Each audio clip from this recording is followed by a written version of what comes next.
Akhir-akhir ini masyarakat Indonesia ramai membicarakan film asal Malaysia yang berjudul Bid'ah ya dengan tokoh utamanya Walid. Dan film yang diproduksi dan disiarkan di VIU ini memang banyak digandrungi tidak hanya di Malaysia sebagai negeri asalnya tapi juga digandrungi oleh masyarakat Indonesia, masyarakat kita. Nah, dari film yang mengangkat tokoh utama Walid, dia dinarasikan sebagai tokoh agama yang dikultuskan oleh para jamaahnya yang disebut jihad ummah, dan dia mengaku sebagai um, Imam Mahdi, sebagai juru selamat di akhir zaman. Dari narasi-narasi yang kita tonton di film series tersebut, setidaknya kita bisa belajar seperti apa tokoh atau sosok Walid ini menjual agamanya demi kepentingan pribadi. Dan hal ini sangat relevan dengan kehidupan kita di Indonesia karena kita sering menemukan ada tokoh-tokoh agama di Indonesia yang dia menjadikan atau menggunakan posisinya sebagai figur agama untuk memanipulasi jamaahnya, untuk memanipulasi publik supaya mentaati dia tanpa reserve, tanpa ada kritikan. Dan jamaahnya juga menganggap bahwa pemimpin mereka tidak mungkin salah dan tidak boleh dikritik.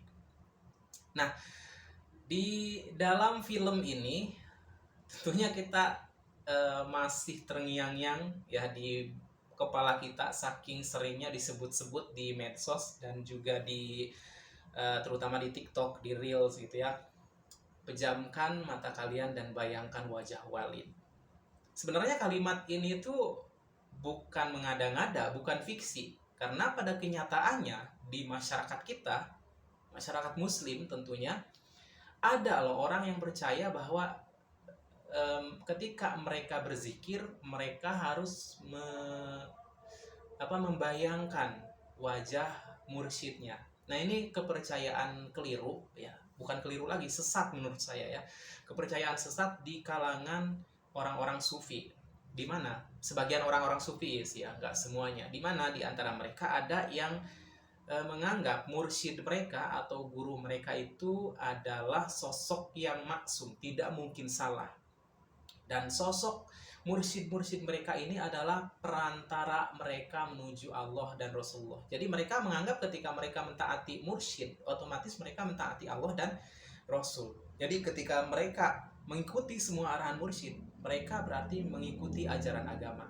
Dan dengan kondisi ini mereka dikondisikan untuk tidak boleh mengkritik tokoh agama mereka. Mereka dikondisikan untuk tidak boleh mempertanyakan perintah-perintah dari mursyid. Pokoknya lakuin aja. Kalau dia melakukan menyuruh hal itu, maka harus dilakukan. Kalau nggak dilakukan berarti kita durhaka. Apalagi mempertanyakan kenapa harus begini dan begitu. Nah, ini yang menurut saya sangat positif dari film ini karena mengkritisi kebiasaan-kebiasaan yang ada, yang terjadi di masyarakat kita ya. Misalkan tadi menganggap bahwa tokoh agama tidak mungkin salah, maksum, dan ketika kita melawan atau mengkritik mereka, otomatis kita dicap durhaka. Padahal kan yang namanya habib, yang namanya kiai, yang namanya ustadz itu manusia-manusia biasa, sama seperti kita. Mereka juga manusia yang punya nafsu, yang bisa kemungkinan salah, yang bisa kemungkinan keliru. Dan disitulah kita boleh mengkritik mereka selama kritikan itu ada dalilnya, ada hujahnya. Nah, kemudian hal ini juga menurut saya bagus untuk orang-orang muslim yang mereka relasi mereka dengan tokoh agama itu feodal. Jadi menganggap si tokoh agama itu adalah orang-orang yang posisinya lebih tinggi dari mereka dan dianggap mereka adalah bawahan yang tidak boleh melakukan hal apapun yang dianggap menyinggung. Bahkan dalam tindak tanduk mereka harus, misalkan ketika berhadapan dengan guru-guru mereka, berjongkok, bahkan merayap berjongkok seperti itu, merayap seperti itu, seakan-akan ini perilaku antara tuan dan budak.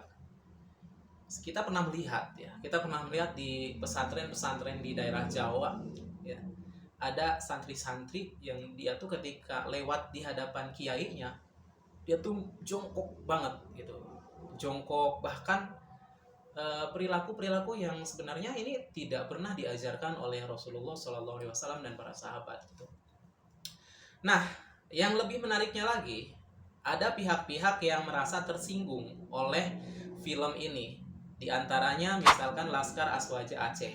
Di situ Laskar Aswaja Aceh mengatakan bahwa film ini bisa mencoreng muruah atau kehormatan para ulama katanya. Kemudian ada juga Rabithah Alawiyah. Rabithah Alawiyah ini adalah perkumpulan orang-orang yang mereka biasa kita sebut Habib ya, atau Syarif dan Syarifah, Habib gitu ya, Habib pokoknya.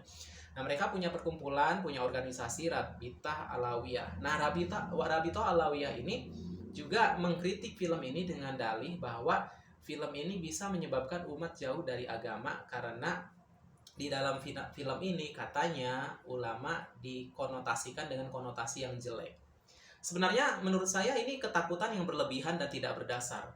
Nah, saya analogikan seperti ini. Misalkan ada film yang isinya tokoh utamanya adalah mertua jahat misalkan.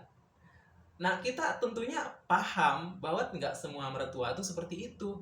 Kita juga paham bahwa ketika para penonton menonton film itu, mereka nggak otomatis, wah ini penghinaan terhadap para mertua nih. Nggak mungkin kan? Nggak mungkin mereka berpikir seperti itu. Atau mungkin ada film yang tokoh utamanya pejabat korup, yang busuk, yang oligarki, kong kali kong dengan para konglomerat untuk keuntungan pribadinya misalkan. Ada kan film yang seperti itu. Jadi menggambarkan pejabat-pejabat buruk dengan memakai seragam PNS misalkan.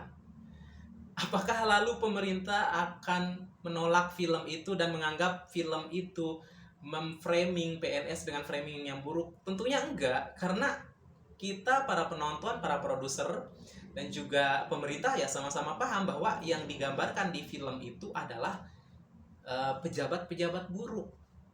Ya, bukan semua pejabat, bukan berarti dengan adanya film pejabat buruk sebagai tokoh utama kita menganggap semua pejabat itu buruk, enggak. Begitu juga film ini, film bid'ah yang dengan tokoh utama Walid ini, bukan berarti dengan adanya film ini kita mengkriminalisasi ulama secara keseluruhan, enggak. Itu menurut saya ketakutan yang berlebihan, atau jangan-jangan orang yang takut ini dia adalah pelakunya, pelaku di mana dia ketakutan, para jamaahnya kritis terhadap dia. Nah, jadi overall saya sangat merekomendasikan ya film ini untuk ditonton. Ya sebenarnya meskipun banyak orang berpikir bahwa film itu bukan sarana dakwah yang baik, ada yang berpikir bahwa film ini banyak terjadi pelanggaran syariat, tapi secara opini pribadi saya berpikir film ini bagus untuk mengingatkan masyarakat terhadap beberapa hal yang banyak terjadi kekeliruan dalam memandang seorang tokoh agama di masyarakat kita. Jadi kesimpulannya apa yang bisa kita pelajari dari sosok Walid, yaitu menjual agama. Bagaimana Walid menjual agama?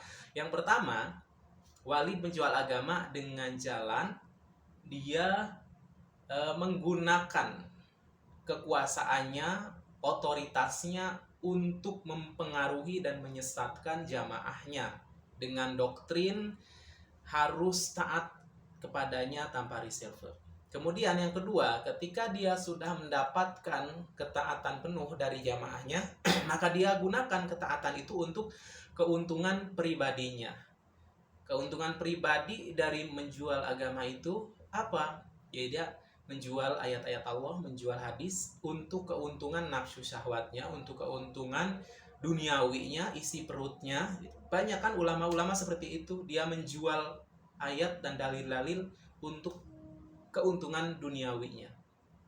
Kemudian yang ketiga, setelah dia menguasai mereka dengan memanipulasi dalil, memanipulasi agama, mendapatkan loyalitas jamaahnya, kemudian jamaahnya manut pada dia dengan dalil-dalil dan doktrin itu, maka yang ketiga, dia menganggap bahwa jamaahnya yang eksklusif itu adalah jalan keberhasilan, jalan kebahagiaan, dan jalan menuju surga. Sementara orang-orang selain kelompok dia dianggap tidak akan mendapatkan tiket keselamatan.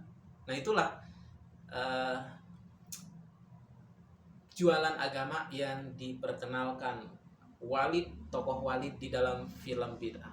Oke, jika kamu punya komentar atau mungkin opini lain atau punya pandangan terkait film Bid'ah ini, share di kolom komentar. Thanks for your nice attention.